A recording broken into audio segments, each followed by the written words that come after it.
Terrific Thursday. How are we doing, everybody? You got me feeling nicey today. Got a lot to talk about. Aaron Rodgers, Pittsburgh. We got J.J. McCarthy and the Vikings and what's going on with that situation. And then the Bengals, of course, just can't get out of their own fucking way.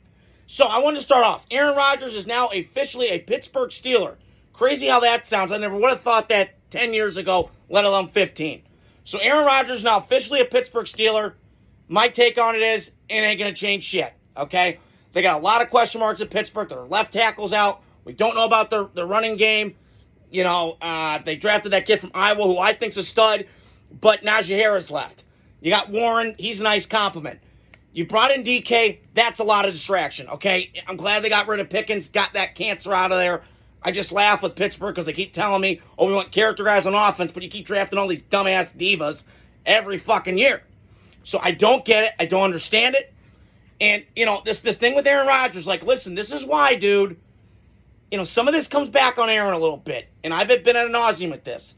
He's worn me out the last 3 years. Now, I can admire the talent. He's one of the best I've ever seen in my life. And I've been watching football since 2007. He's one of the best quarterbacks I've ever seen. Okay? But the last couple of years, I've been kind of fatigued by him. Like, are you in all in or are you all out, dude? Like, which one are you? Because I can't figure it out with Aaron. Now, I'm not going to dispute he got married. Allegedly, I don't know, still a little weird. He's got the wedding ring on. Kind of bizarre. But he's a bizarre dude. I'm not going to get into it anymore.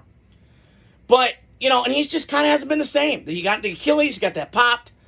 And, you know, I think for a guy like him, I think when he went to the Jets, he kind of got a dose of reality of, oh, this is what dysfunction looks like.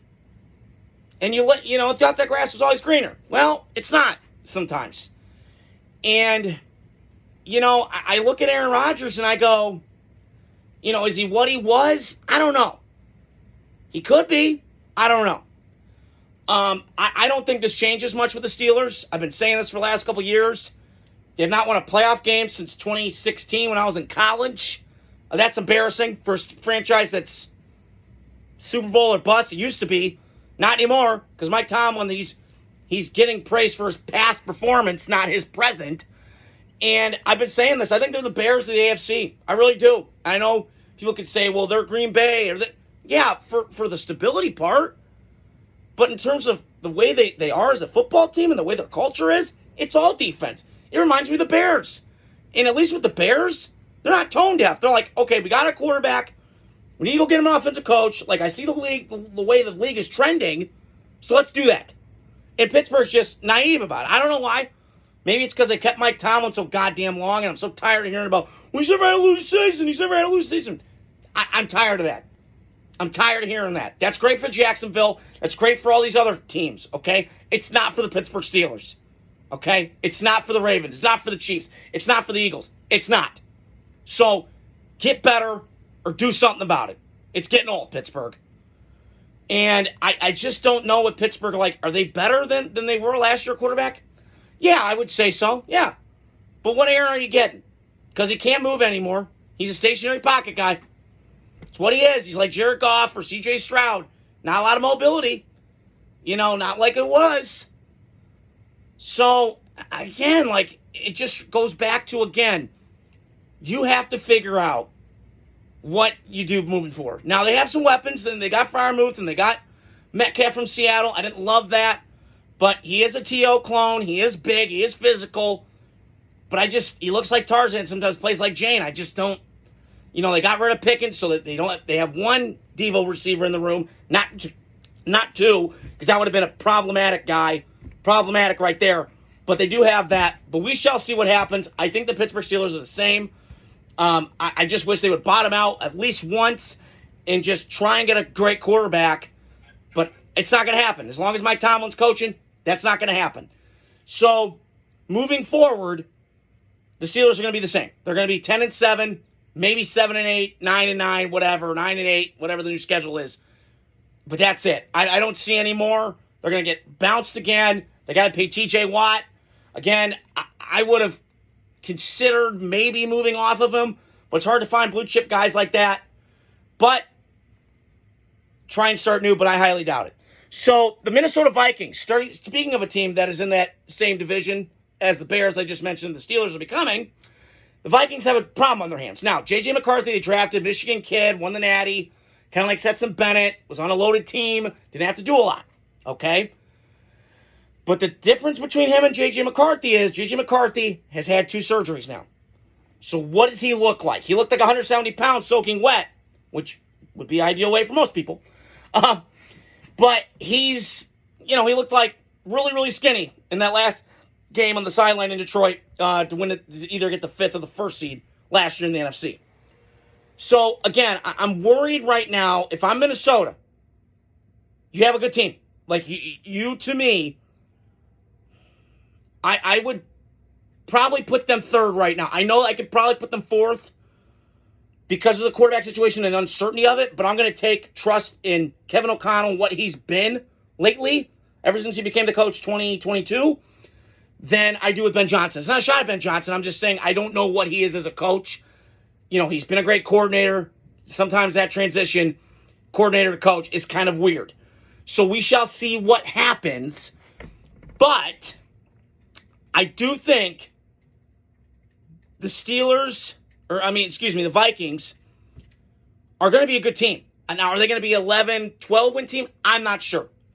But I have my faith in Kevin O'Connell and Yessie, the general manager. I can't pronounce his full name, but he's done a great job. They've always been well run to me. I've been saying this for years. They remind me of the Chargers, but with shittier. Yes! Sorry. But my point is, I think the Vikings have all the pieces to be a great team. And they have a Super Bowl level roster. I just think if they had like maybe above average quarterback play, maybe we'll see. But right now, as it speaks, I have some concerns with J.J. McCarthy. Didn't have to do a lot in college. Didn't have to carry an offense like a Johnny Manziel did. Like a Shedeur Sanders did. That concerns me a little bit with the Vikings. But I still would put them above the Bears just because I trust Kevin O'Connell more than I do Ben Johnson. But we shall see. The other thing I want to touch on, last thing I want to touch on, is the Bengals are bad shit again. And I don't get this with this franchise. There's a disease. It's called being cheap when you're a billionaire. No, I'm serious. And I'm not that way. But they run it like a 1930 shop. And it's a joke. The Bengals, get out of your own way, dude. Pay Trey Hendrickson.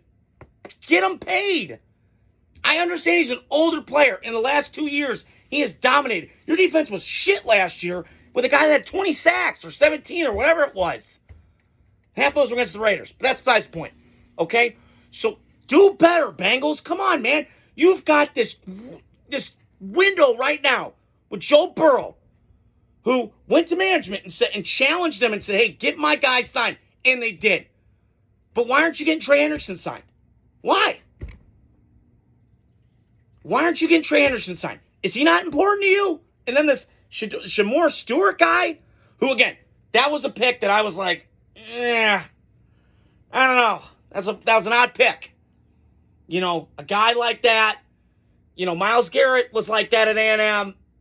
Freak of nature, but didn't have a lot of production. Well, that's different. Myles Garrett's earned it, okay? This kid has not yet, and he's acting like a bitch. And, again, the Bengals, get out of your own way. Sign these guys. Figure it out. Because this team right now, like, Lou Almirola didn't get bad at coaching defense when 2 years ago we were talking about him being head coach. Like, he didn't get dumb. He had to let go of guys. You gave Joe Burrow all that money. That happens. I get it. So, I just think with the Bengals, until and their reputation speaks for itself. They are a cheap franchise. And I'm just, these franchises and teams, some people just can't get out of their own way. And the Bengals run it like a just weird shop. And I'm sick of it because Joe Burrow is the best thing and saved the Bengals from what they were. And if there's a consolation to this, Carson Palmer did the same thing. He got fed up. He said, I'm out. Bye. And I don't blame Carson Palmer for feeling that way. Because he carried that team too. So, I just think the Bengals, man, they got a lot of question marks to me. I don't know if Zach Taylor's the right guy. I know they went to the Super Bowl with him. But that was... There's certain seasons, man, that all aligned. And that aligned that year, man. So, I don't know. We got to see. But that's all I want to touch on tonight. Hope you guys are doing well. Thirsty Thursday. Terrific Thursday. Got me feeling nicey. Can I get a hell yeah? You sure can. Adios. Godspeed.